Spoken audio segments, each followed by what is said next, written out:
Hello, in today's video we are going to talk 2020 election results and what that means for you and the stock market. So stay tuned.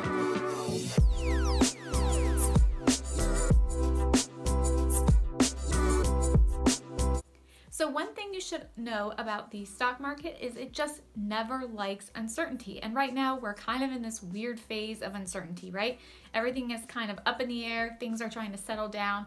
So the stock market is probably going to be a little volatile at this time. You can see some significant gains and then you can quickly see some losses. Now, what are the future impacts of this election on the stock market? Well, to better understand that, we have to look at historical performance. But before we do that, please be sure to subscribe to this channel if you are brand new. My name is Heather and this is Dollar for Dollar. We talk about personal finances on this channel, and today specifically we're going to dive a little deep into the stock market. So if you are brand new, consider subscribing below. I would greatly appreciate it, and also give this video a like because you already know you're going to learn something today. So looking back at the performance of the stock market since 1944 and comparing that to how it does in election years, what's really interesting to find out is that December tends to be the better performing month of that election year. To be precise, the average gain that is seen by the S&P 500 in December is 1.5%. Now, how does an election year compare to non-election years when you're looking at the month of December? Well, oddly enough, again, election years post better gains. To be precise, it's 84% of the time you will see a gain in December versus non-election years in December, which is just at 74%. Again, this is looking at all December since 1944. So what can you conclude from that? Well, even despite uncertainty in election years, one can conclude that the stock market will perform well once things settle down and there is a certified winner in any election year.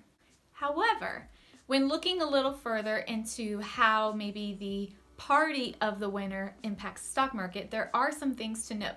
Regardless of the party held by the president, there are gains to be seen. What changes based on the party affiliation of the president happens to be the timing. So for Republican winners of a presidential election, there tends to be more growth, more gain in November. So it happens earlier in the process, versus a Democrat who wins the presidency, where we typically see more gains in December. So what's actually most impactful on the stock market is if one party happens to control the presidency and Congress in that year. So for example, in an election year where you have a Republican president and a Republican Congress, the stock market is going to do even better. So when you have a one-party majority, the S&P 500 responds most favorably. In fact, when you have the president, the House, and the Senate all controlled by one party, you actually see gains of 10.6% on average compared to 8.8% when the presidency differs from the majority in Congress. Most troubling performance for the stock market is when the presidency differs from a unified Congress. So a Democrat as a president versus a Republican House and Senate, and vice versa, are going to post the least number of gains in the stock market. So a Democrat president and a Republican House and Senate, or vice versa, tend to have the least gains. And actually, on average, the gains posted are around 7.4%.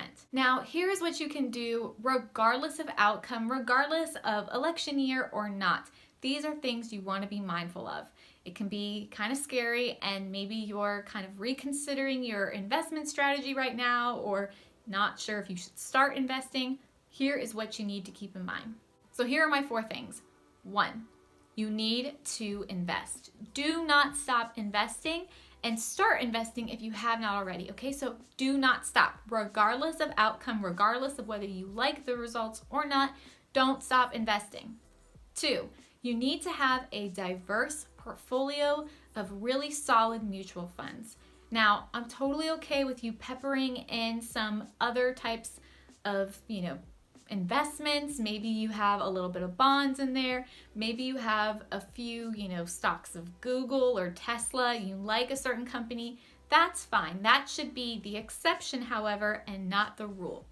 by and large, I think you need to have a solid portfolio that has a mixture of these 4 types of stocks. You need to have growth in income, aggressive, and international funds. Now, don't be fooled when you're looking at portfolios. International is not the same as world or global funds. Those two are a mixture of international and US funds. So don't do that. You want to have a diverse portfolio that has just international funds as well.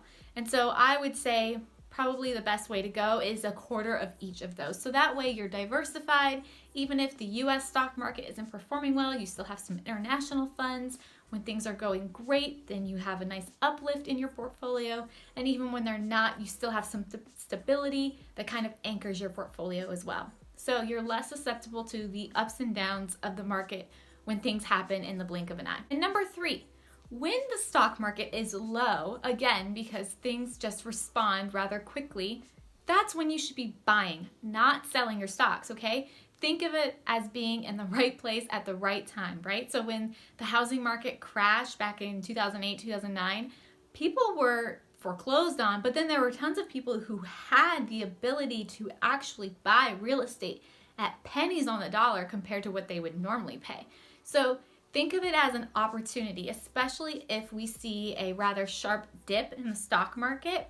That's the time to buy. Do not sell, do not panic. And lastly, like I mentioned before, don't rely solely on large single stocks, okay? Single stocks are not your friend.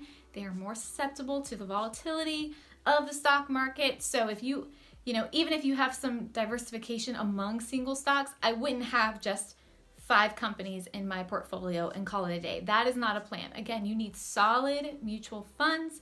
You need to be diversified, again, amongst those 4 areas that I mentioned so that, again, even if the US stock market is seeing a downturn, you can be secure with the international funds still helping your portfolio grow.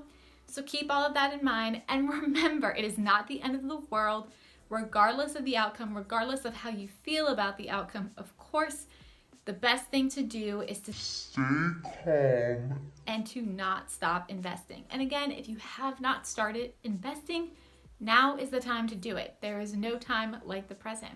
So thank you so very much for watching today's video. I hope it was informative. I hope it made sense to you. And if it did in any way, please smash that like button below. It would greatly help. And again, subscribe if you have not already to this channel. I post content twice a week, and I will see you on the next video.